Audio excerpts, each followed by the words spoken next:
Assalamualaikum warahmatullahi wabarakatuh.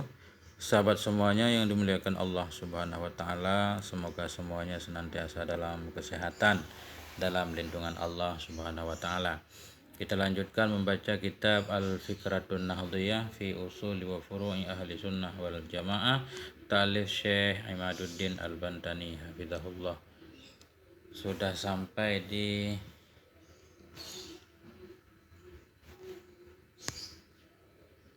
masalah yang keempat. Bismillahirrahmanirrahim. Allahumma salli ala sayyidina Muhammad wa ala alihi wa sahbihi wa sallim. Al-mas'alatur rabi'ah. Masalah yang keempat. Hal lil musafiril ladzi wasala ilal baladi allati safara ilaiha al-jam'u wal kasru. Bolehkah bagi si musafir alladzi wasala yang telah sampai ia ke negeri-negeri yang safir ia kepadanya negeri, bolehkah baginya itu jamak dan kasar? Jadi ini pertanyaannya begini, kita berangkat dari kampung mau musafir atau jalan-jalan lah ke Malaysia misalkan, atau dari Aceh ke Jakarta. Begitu kita sampai ke Jakarta, apakah masih boleh kita mengkasar sholat, menjamak sholat, segala macam sebagaimana dalam perjalanan itu boleh? Apakah sudah sampai ke negeri tujuan masih boleh atau tidak? Nah, ini penjelasannya. Iza wasalal musafiru fil baladi allati safara ilaiha fa innahu yaksuru wa yajma'u arba'ata ayyamin.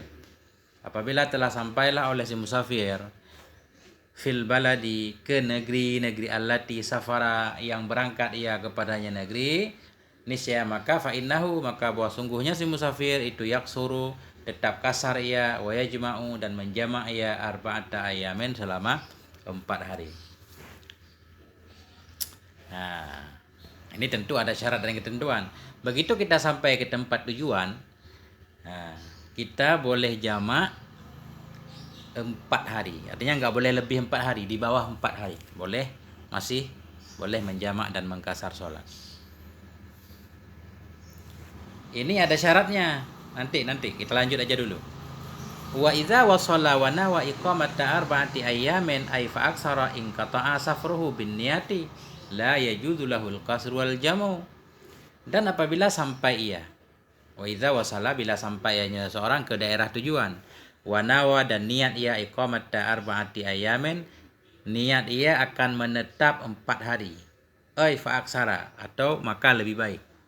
In qata'a safruhu, niscaya putuslah oleh safirnya bin niyati dengan sebab niat.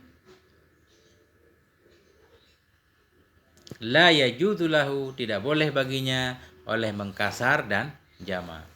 Nah, ini bedanya. Apabila sampai ia, nah, kita dari Aceh mau ke Jakarta, begitu sampai ke Jakarta kita niat ini mau tinggal di Jakarta selama seminggu atau niat 4 hari katanya. Mau tinggal di Jakarta 4 hari. Itu atau lebih, in qata'a safarahu, dengan niatnya saja kita sudah tidak dianggap lagi musafir. In qata'a safruhu, putuslah safirnya dengan sebab niat. Ya. Jadi karena kita sudah bukan safir lagi, la yajuzu lahu, tidak boleh baginya oleh kasar dan jamak. Kalau di atas tadi, begitu kita sampai ke tempat tujuan, kita nggak niat apa-apa. Nggak niat mau tinggal berapa hari. Pokoknya jalan-jalan aja. Nah, itu boleh kita kasar selama di bawah 4 hari. Tapi begitu kita sampai ke negeri tujuan, kita langsung niat mau tinggal 4 hari, atau 5 hari, atau sebulan, kita langsung nggak dianggap musafir lagi. Itu kita udah disebut sebagai si mukim, orang yang menetap. Walaupun menetapnya sementara, sebulan 2 bulan, nanti kita akan kembali lagi. Nggak boleh jamak dan kasar. Kenapa? Lianna Allah Ta'ala abahal kasra bisyartid darbi fil ardi. Karena sungguh Allah Subhanahu wa taala itu membolehkan ya Allah akan kasar dengan syarat musafir dalam bumi. Darbi ini musafir. Karena dalil menyatakan kita boleh kasar selama kita dianggap sebagai musafir. Berjalan-jalan. Musafir. Berjalan di bumi. Wal muqim wal azim alal iqamah ghairu daribin fil ardi. dan bermula si mukim, orang yang menetap, dan orang yang azim, orang yang berniat ia untuk menetap. Orang yang menetap, orang yang punya niat untuk menetap itu tidak disebut orang yang berjalan-jalan di bumi. Nah itu. Ini ada contoh. Fattalibu min Surabaya idza wasala ila ma'hadihi fi Banten.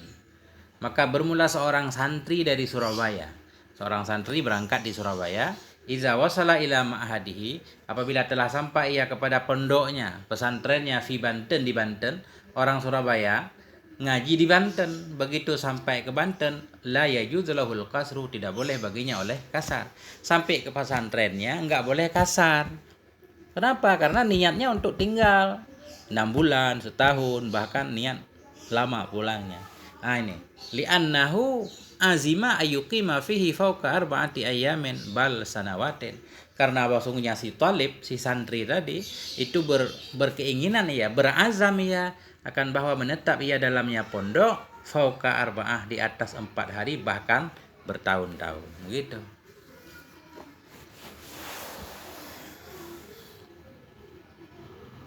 Wa sunnatu bayanat annama dunal arba'i la yaqta'us safara. Dan bermula sunnah itu menjelaskan ya sunnah bahwa sungguh mah yang ada ianya mah di bawah 4 itu tidak memutus ia akan safir. Jadi sampai 4 hari. Di bawah 4 hari tidak memutuskan safir, masih dianggap sebagai musafir. Fa fi sahihaini yuqimul muhajiru ba'da qada'i nuskihi salasan. Maka sabit dalam dua yang sahih. Fafi sahihaini, dalam hadis sahihaini Bukhari Muslim, yuqimul muhajirin, menetaplah oleh muhajirin ba'da qada'i nuski, sesudah menyelesaikan ibadah hajinya, salasan 3 hari. Fatarakhus fi salasi yadullu ala baqa'i hukmis safari. Maka bermula ruksah dalam 3 hari. Ruksah dalam 3 hari artinya para muhajirin tadi sesudah melaksanakan ibadah haji masih menetap di Mekah selama 3 hari. Nah, artinya maka bermula tarakhus, keruksah keringanan, keruksah dalam 3 hari itu menunjukkan ya kepada tetap hukum safir. Jadi sebelum lewat di bawah 4 hari itu masih statusnya safir dengan ketentuan dia tidak niat untuk menetap. Kalau niat untuk menetap, baru hari pertama nyampe di tempat langsung kita niat mau tinggal. Tuan rumah nanya berapa lama rencana mau tinggal di Jakarta misalkan dari Aceh. Rencana seminggu, nah, langsung kita nggak dianggap lagi sebagai musafir. Bikhilafil arba'ah, nah, dengan sebalik 4. Kadzafi mughnil muhtaj. Wa idza aqama bi baladin bi niyatin ayyurahila idza hasalat hajatun yatawaqqa'uha kulla waqtin. Dan apabila mukim ia, apabila tinggal ia di satu daerah, di satu negeri dengan niat ayyarhala, akan bahwa berangkat ia, idza hasalat, apabila telah selesailah oleh satu hajat, ya tawakkauha, yang berharap-harap ia akannya hajat kulla waqtin, setiap waktu. Ini beda lagi.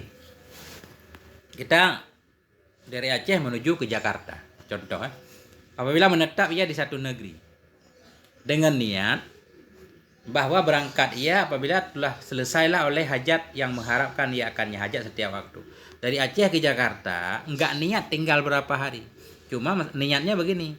Niatnya saya akan pulang ketika pekerjaan saya selesai. Saya akan pulang ke Aceh lagi ketika urusan saya selesai. Enggak jelas berapa harinya selesai. Tapi tugasnya itu dia mengharapkan bisa saja selesai setiap saat. Bisa selesai sehari, 2 hari, 3 hari, 4, 5 atau bahkan bisa 10 hari. Cuma enggak pasti. Dia tetap berada di satu daerah dengan niat dia akan berangkat ketika hajatnya udah selesai. Dan hajatnya bisa selesai kapan saja, enggak jelas waktunya.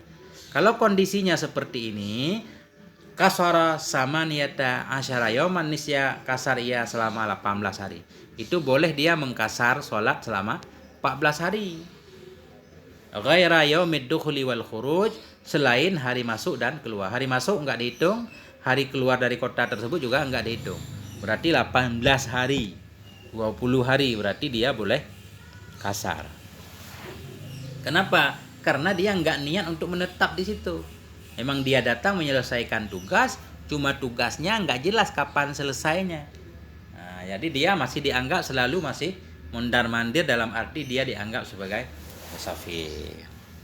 Begitu lebih kurang yang bisa saya pahami. Mohon maaf atas segala kekurangan. Moga ada manfaatnya. Wal afwa minkum. Wassalamualaikum warahmatullahi wabarakatuh.